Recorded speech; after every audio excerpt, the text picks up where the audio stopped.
Hey everyone, I'm going to go ahead and share my screen so you can see the presentation.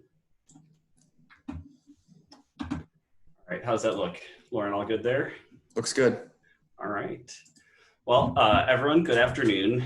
Thanks to Lauren and the rest of the team at DePaul for inviting me to come talk to you all today about Agile and project management. Before we begin, a little bit about me. So I'm Aaron Sensor. I'm currently the project manager at 8-Bit Studios. We're a digital app and website creative team in River North. But before I ever got involved in project management, I actually started my career doing video editing and marketing. I spent about 5 years at Shed Aquarium helping them manage their website. And around that time, I started going to DePaul to get my master's in information systems. So really, I'm still relatively new to all of this too.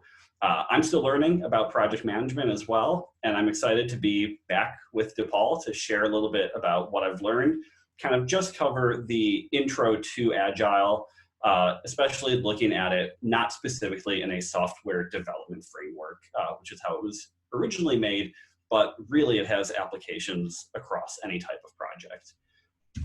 So when we talk about a project, what exactly is that? It could be building a product, it could be improving a process, it could even just be achieving a goal that you've set for yourself. But at the end of the day, a project can be summed up as doing things. And that's probably not the official description that DePaul gives, but hopefully they'll forgive me. So a project is doing things with an end result in mind. But the big problem with doing things is that things change. And when you're trying to follow a plan or run a successful project, things changing can make your life a lot harder. So you might be saying, okay, well, what about a super small project? Is that really going to be affected by change? What if, for example, your project is just making your bed every morning? Well, change can happen in any project. What if your partner wants to sleep in and is hogging the bed? What if you need to buy an entirely new bed? What if your house falls into a giant sinkhole? Changes in timing, resources, and planning can all affect a project, and being able to manage those risks is how you make sure a project succeeds. So before we talk about Agile, we have to talk about methodologies. What is a methodology? It's essentially how you run a project, the practices, tools, strategies, etc., that guide how everything is going to work. An example of a methodology could be doing everything at the last minute. That's not a very good methodology, but it is one. A better example might be Agile. But the important thing to note is that you don't always need to stick to the same one. Every project and team is different, so what works for one project might not work for another, or if a little bit of something works for one, maybe you can take that and use it in another, but cut other stuff out. So one of the more common methodologies for project management is waterfall. And even if you haven't heard that name specifically, it might be what you typically think of when you think of how a project works. So first, you figure out what needs to get done. Then you figure out how it's going to get done. You do it. You check to make sure it looks good.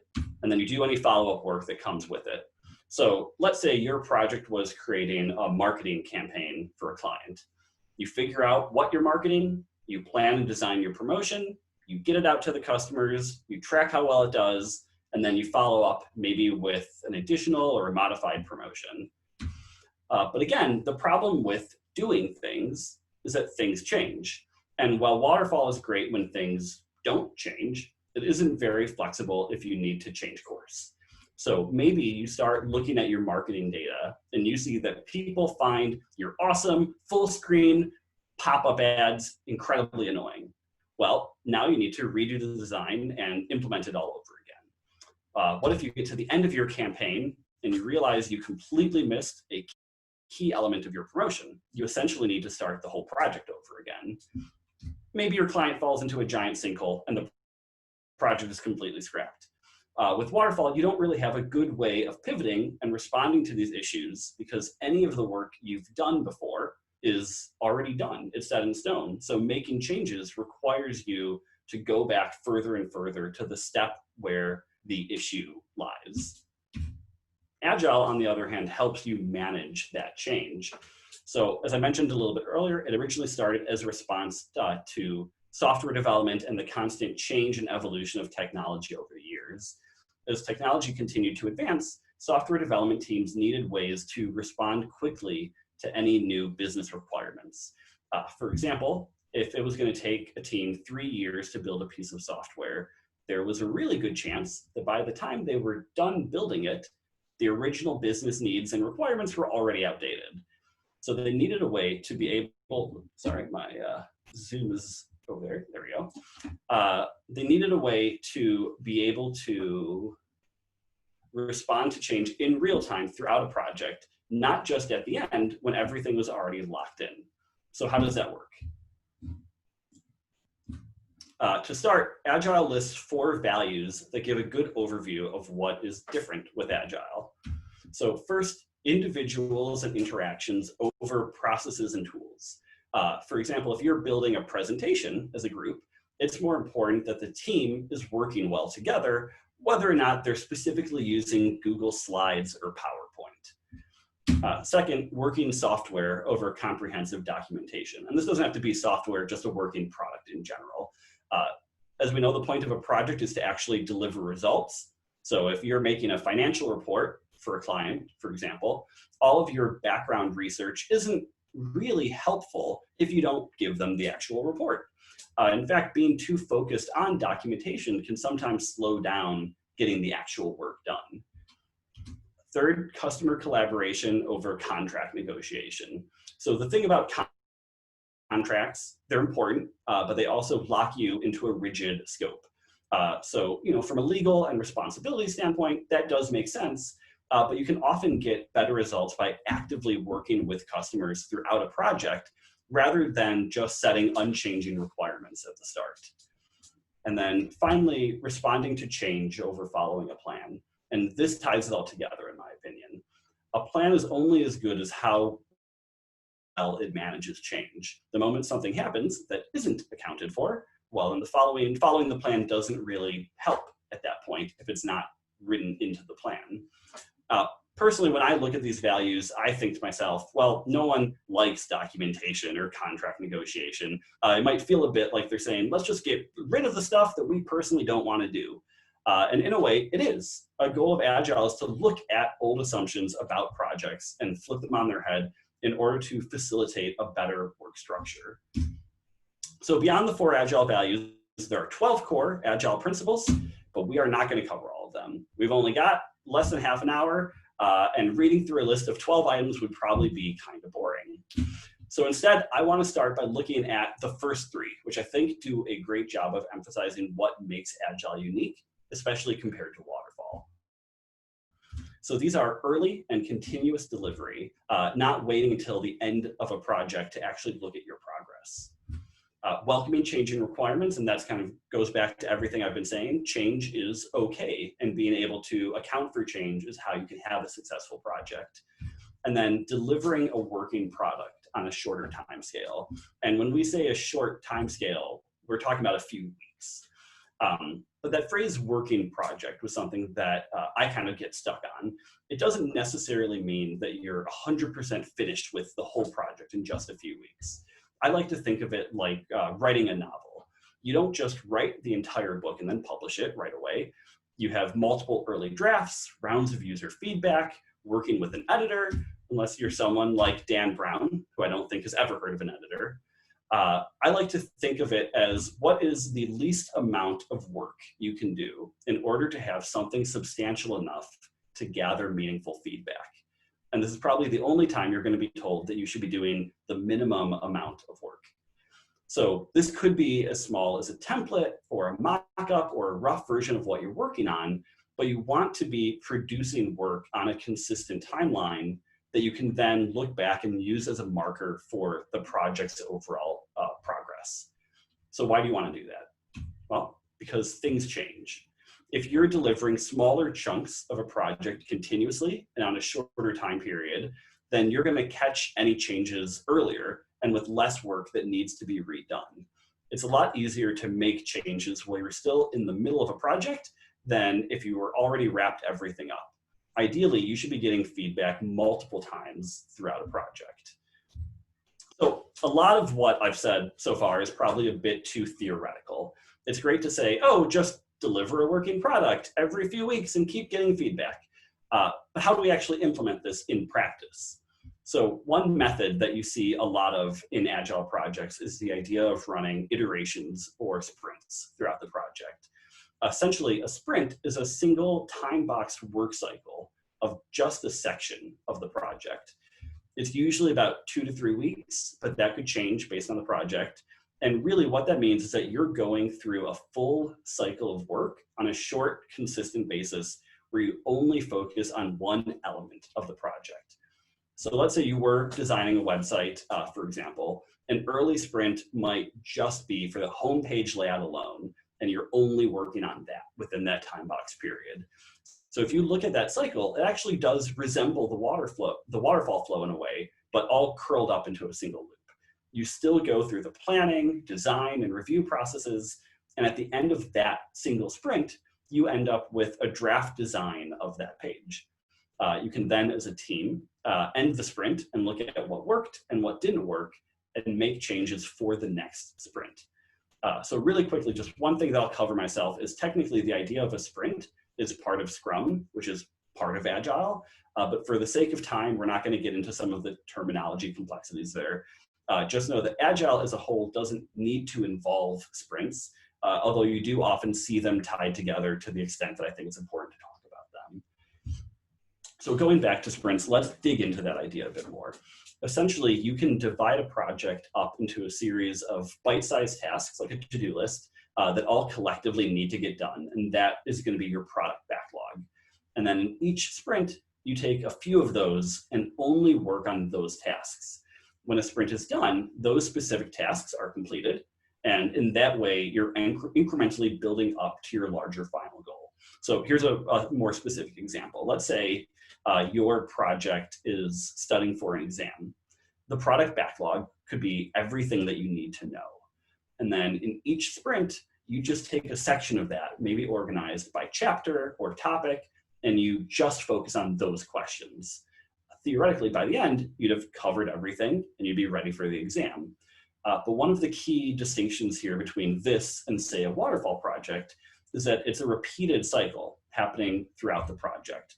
So theoretically, if you were studying in a completely rigid waterfall style, your project flow would be something like 1, write all of your note cards. 2, study all of your note cards. 3, jump in and test yourself on everything to make sure you're ready. But a sprint cycle would include all of the writing, studying, and testing for just a small subsection, and then you do that again and again over a series, over time. But the other key point is that you're keeping to a consistent time frame. So let's say you had a 3-day sprint to study everything in chapter 1. And 3 days is a bit short usually for a sprint, but assume that you've procrastinated a lot and need to study really quickly. So you get to the end of day 3, and you find that you've only learned half of the material. What you don't do is extend the sprint another 3 days and say, oh, well, I got through half of it, so I'll just double the amount of time I'm working on it and get through the rest of it. The point is not to keep the sprint going until you finish everything, but instead keep track of how much you finish in that time period. So one term you might hear when working on a project is velocity, or the rate of work that things are getting done at. In a perfect world, you'd have a completely reliable velocity across a project that can easily be measured so you know exactly when a project is going to end. But as we've covered, things change. Sometimes there are weeks where teams just can't get through as much. Sometimes there are weeks where they get through a ton. So your velocity is going to change, but keeping track of that will let you gauge how well the project is doing in terms of reaching its final goal. And by having these time box sprints, you force yourself to stop and look back and say, okay, my rate of work was half of what I thought it would be. What does that mean for the project as a whole? Will the whole thing take twice as long as expected? Does that mean it won't be ready in time if there's a deadline? If so, what can the team do to improve in the next sprint? So this ties into another Agile principle, which is continuous improvement. you're not just incrementally working towards your product goal and building up a product, but also incrementally getting better at working to your goal. In my opinion, this is one of the most important parts of Agile and why it helps a project respond to change so well. By adding in chances to stop and look at what's been done, you're more likely to catch any issues and be able to respond to them as the project continues. So back to our example, maybe at the end of your first sprint, you say, okay, I got through half as many questions as I wanted. Maybe in the next sprint, I'll try to play less video games when I should be studying. And at the end of that sprint, you evaluate your progress again and you make changes as needed. So Agile seems pretty great. It probably makes sense to use it for every project, right? And the answer to that is no. Like I mentioned before, every project is different and what works for one might not work for another. In particular, Agile isn't really great if your project has a strict schedule or budget. You get the most benefit out of Agile when you make changes across a project. And if your project scope is already incredibly restricted, you probably won't be able to make many changes in the first place. Waterfall is perfectly viable, especially for projects that don't have a lot of that flexibility. If you're building a skyscraper, let's say, you can't really decide halfway through the project that it should be 3 times as high. Maybe you can. I've never built a skyscraper before, I don't know. But you can always take different elements from different methodologies. I've used sprints in non-Agile projects just because I like how they keep the team focused on critical tasks and helps us measure our work cadence. In summary, yes, things change. Change can be scary or even derail an entire project, but Agile helps projects respond to change by keeping work cycles short with continuous delivery of incremental products, and encouraging retrospectives throughout the project. By helping you change, you better respond to change in turn, which keeps the project rolling smoothly, even when there is change. So Lauren, I will pass it back to you, and thanks for letting me talk. Thank you, Aaron. That was awesome. That was really great. Do you have the links to those resources we talked about? I do. So I think you'll send that PDF to people. I will send that out. Yeah, that's fine. Cool. So, and I think, the main point of this was just showing Agile, which is something that our guests maybe had heard of beforehand, maybe not. But it's something that everybody could potentially find useful, whatever their program of study is, whatever you're looking to get into, whether it's even potentially using Agile in your personal life. Like I think, Aaron, you threw out some examples of how that can potentially be done. So it's a principle that it's a buzzword that a lot of companies look for on your resume. So any chance you can get to get some experience with that and maybe getting to a level of comfort with it where you can include that on a resume just gives your application a lot more visibility. So I did put in the chat here, we'd open it up to a Q&A in whatever time remaining that we had. So if anybody did have a question, feel free to type that in the chat. Aaron, there is one question here. I don't know if you could answer this.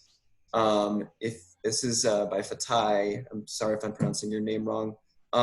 If you have your PMP and LSSGB, can you be considered an Agile PMP? So I haven't heard the term LSSGB. I don't know what that is, but if you do have a PMP and when I was doing my PMP, I didn't have specific criteria or distinctions between types of PMP. It was a PMP that I was getting. If you're doing Agile and you have a PMP, I think you could call yourself an Agile PMP. If you have gone for your PMP or if anyone's going for their PMP, the one thing that I will say there, the PMP specifically isn't really Agile focused. They've definitely brought in some new topics and questions that are actually related to Agile. But that's one of the kind of disadvantages or critiques I've heard of the PMP, that a lot of the processes and questions that you're being quizzed on all kind of actually fall into that waterfall style. It's very focused on having a completely written out project plan and having this step and that step and that step. And really, Agile is not exactly about that. It's about having the freedom to change a step if you need it to. But they have definitely thrown in a good chunk more of Agile questions. So I think they're seeing that trend as well, and they're trying to keep up with the times too. Other questions? So I see one that says, what would you recommend from the Agile principles to managing a project towards a business financial tool improvement? Who would be the key stakeholders to involve with improving a financial management tool system? So I think, with the Agile principles, I specifically focused on sprints, which is, in my opinion, one of a key tool to use when you're doing Agile. If a project doesn't necessarily lend itself to a sprint, that might not be the best idea, although I've often found that a lot of the times it can lend itself to sprints. And I think the way, regardless of whatever project you're doing, you can try to think of it as, is there a way to set time box guidelines in place? So, when you talk about the stakeholders, maybe it's even just that, okay, at the end of sprint 1, the goal is to have enough of a draft or enough of a concept that can be presented to stakeholders. And maybe that's the goal for sprint 1. And then getting that feedback, you can then go into sprint 2, and maybe sprint 2 is just a revision of that. Even if you're not saying like, oh, we're gonna throw in parts of the product backlog and slowly build something up. If you run a project where if it's smaller than that and you have to do a whole thing and that's kind of it, still putting in those retrospectives of saying, okay, well, before we finalize it, can we do the work in such a way that we're getting stakeholder feedback in throughout the course of the project? And if you can't do sprints, then that's fine. Agile still is focused on how the team is working together, how you are involving stakeholders. So even if a project is just saying that like, hey, we're gonna have a stakeholder sitting in on project meetings or being able to discuss concerns actively with the team, those are elements of Agile that kind of help a project moving forward, and especially in terms of dealing with any changing requirements, because if you have stakeholders more active, they know right away if a requirement changes, they might have additional feedback that helps, and it's just going to keep everything moving forward. So hopefully that helps. I don't know a ton specifically about business financial tool improvement, but conceptually I could see that would be how it could work. Let's do, so Ariel says, on an individual's implementation of sprints and Agile, I'm still confused with the idea, what one is to do if they're not meeting their goals after a sprint. Are these simple models reductive of the work process in general? So that's a good point. And that's one thing that you struggle with.